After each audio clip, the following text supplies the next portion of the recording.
नमस्कार दोस्तों, मैं आपको लेकर चल रहा हूँ अंडरवर्ल्ड में। ये वो अंडरवर्ल्ड मत समझिएगा, ये अंडरग्राउंड दुनिया है। और मैं एक माइनर हूँ, टनल बनाता हूँ। मेरे साथ मेरे साथी हैं। हम आज एक इंस्पेक्शन पर अंदर जा रहे हैं। ये सतीश है, राजेंद्र और ड्राइवर। पैदल जाने में 2.5 किलोमीटर पैदल जाना बहुत मुश्किल हो जाता है। कई जगह पानी होता है, इसलिए हम एक हॉलेस ट्रक में बैठकर जा रहे हैं। ये एक एडिट है जो कि 250 मीटर लंबी है और अब हम ज़मीन से तकरीबन 250 मीटर नीचे और 250 मीटर अंदर आ चुके हैं। एडिट ऐसी टनल होती है जो एक मुहाने पर खुली होती है और दूसरे मुहाने पर बंद होती है। और ये टनल है, HRT बोलते हैं जिसे हेड रेस्ट टनल। इससे पूरी नदी डाइवर्ट हो जाएगी और सारी नदी इसके अंदर से होकर बहेगी। ये एक टनल है क्योंकि ये 2 सिरों पर खुली होगी।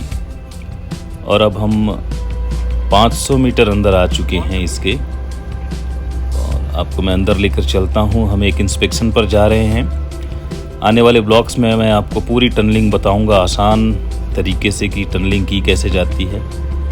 अभी तो हम सिर्फ एक इंस्पेक्शन पर जा रहे हैं। एक छोटा सा पत्थर का टुकड़ा गिरा है, उसे देखने और उसका ट्रीटमेंट करने के लिए। दोस्तों चलते हैं और देखते हैं क्या होता है अंदर, कैसे लोग काम करते हैं। बाहर से आपको आभास भी नहीं होगा और इस टनल के अंदर एक साथ हज़ारों लोग खड़े हो सकते हैं और बाहर से पता भी नहीं चलेगा। ये ऐसी दुनिया है।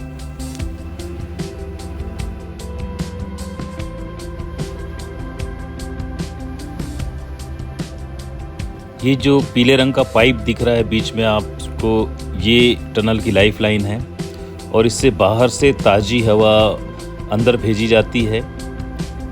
और बिजली के तार आप देख रहे हैं, हर 50 मीटर पे ट्यूबलाइट होती है और कम से कम 50 लक्स की लाइट सुनिश्चित की जाती है, जिससे टनल के अंदर चलने वालों को अंधेरे का आभास न हो बिल्कुल भी और सुरक्षित रहें। दोस्तों, आप जो बिजली पाते हैं, पन बिजली जिसे हाइड्रो पावर कहते हैं, वो बड़ी मेहनत के बाद बनती है और ये एक प्रकार की देश सेवा ही है। तो इतना आसान नहीं है और जो चीज़ें आप घर में उपयोग करते हैं, हर एक चीज़ को बनाने के पीछे अथक परिश्रम, मानवीय श्रम लगता है। हम टनल के अंदर चल रहे हैं दोस्तों।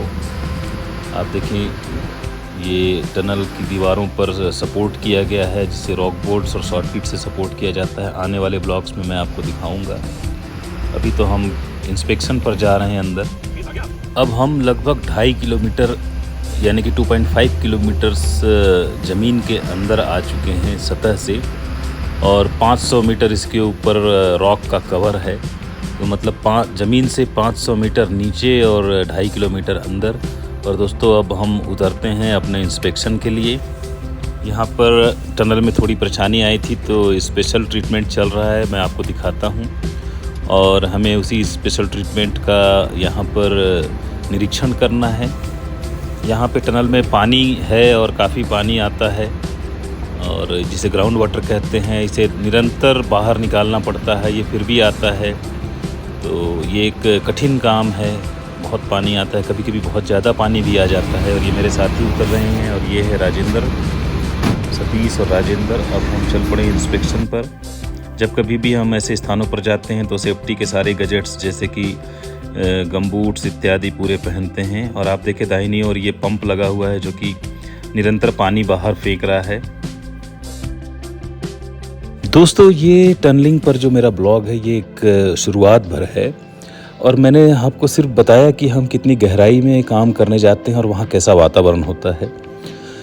इसके आगे मैं जो ब्लॉग बनाऊंगा उसमें मैं आपको बताऊंगा कि टनल बनती कैसे है, पूरा साइकिल। हम चट्टानों को तोड़ते कैसे हैं, उन्हें बाहर कैसे निकालते हैं, और हम तोड़ने के बाद टनल को सपोर्ट कैसे करते हैं, जिसे आदमी हमेशा सुरक्षित होकर टनल के अंदर जा सके। मैं सारी चीज़ें आपको आसान भाषा में बताऊंगा, तो आप देखते रहेंगे। और कुछ ग्लिम्स मैं आपको दूंगा कि इसके पीछे वैज्ञानिक आधार क्या है, जिससे आपको आनंद आएगा। और दोस्तों, अब हम पहुंच गए हैं और ये एक हिस्सा है टनल का जहां पे एक छोटा सा पत्थर का टुकड़ा निकला। आप देखें, हमने यहाँ पर स्टील सेट्स लगाए हैं टनल को सपोर्ट करने के लिए, और आगे फेस पर काम चल रहा है और स्टील सेट्स लगाए जा रहे हैं। तो कई बार टनल में जब विपरीत परिस्थितियाँ आ जाती हैं जब भूगर्भ शास्त्रीय आधार पर हमें यह निर्धारित करना पड़ता है कि क्या सामान्य सपोर्ट लगेगा या कोई विशेष सपोर्ट, तो आप देखेंगे स्टील की रिब्स लगी हुई हैं। और जैसे आपका रिब गेज होता है चेस्ट में और उसके अंदर सारा सिस्टम होता है, उसी तरीके से ये हमने एक रिब गेज बना दिया है और इसके पीछे हम कंक्रीट भरते हैं और वो कंक्रीट थोड़ा कम स्ट्रेंथ का रहता है जिससे आने वाले प्रेशर को एब्जॉर्ब कर लेता है। तो दोस्तों ये है टनलिंग की दुनिया, अंदर की दुनिया, और काम चल रहा है यहाँ पर। अब ये मैं यहाँ पर इस प्रोजेक्ट में चीफ जियोलॉजिस्ट हूँ और ये मेरे साथी, हमने यहाँ पर इंस्पेक्शन कर लिया और हमने इंस्ट्रक्शन दे दिए, जानकारी दे दी और अपने सजेशन दे दिए। और मेरा साथी सतीश अब आगे जाकर चेक कर रहा है सब कुछ सही है या परिस्थितियाँ क्या हैं। वो मेरा जूनियर जियोलॉजिस्ट है और मैं उसे ट्रेन कर रहा हूँ और वो काफ़ी अच्छा काम कर रहा है। और ये है वो स्थान, हम इसे स्टील रिब लगाकर भर देंगे। आपने देखा इसके पीछे पूरी टनल जो थी वो सामान्य सपोर्ट पर थी, यहाँ पर कुछ स्पेशल सपोर्ट लगा है। तो यही लाइफ है दोस्तों, हमें ये सब देखना पड़ता है। और अब मैं धीरे धीरे पैदल चलते हुए आपको टनल में पैदल चलकर दिखाता हूँ कि कैसा वातावरण होता है। बहुत ही रोमांचकारी काम है। दुनिया के 10 सबसे ख़तरनाक कामों में से एक टनलिंग का होता है जिसे हम करते हैं। टनल बन जाने के बाद जब वहाँ से ट्रेन गुजरती है या बिजली बन के निकलती है तो आपको एहसास भी नहीं होगा कि कितने परिश्रम और कितनी कठिनाइयों के बाद हमने इसे बनाया था। ये हम देश की सेवा में अपने आप को महसूस करते हैं। और ये देखिए निरंतर ये पानी आता रहता है और इन्हें हम इन पंप्स की सहायता से बाहर निकालते रहते हैं। और ये रिले होता है, कई पंप लगे हुए हैं टनल में। और आगे दोस्तों काम चल रहा है और अब हम चलते हैं वापसी में। मैं आपको बाहर की लाइट्स दिखाता हूँ, बाहर की दुनिया। इंस्पेक्शन कर हम बाहर आ गए हैं और इस तरीके से हमारा ये इंस्पेक्शन ख़त्म हुआ। तो लाइफ चलती रहती है, मैं पूरा दिन यही करता हूँ। कभी ऑफिस में काम करता हूँ, कभी यह देखता हूँ और आपको मैं दिखाऊँगा आगे कि किस प्रकार से टनल बनती है अगले ब्लॉग्स में। आप ज़रूर इस चैनल को सब्सक्राइब करें और मेरा सपोर्ट करें दोस्तों।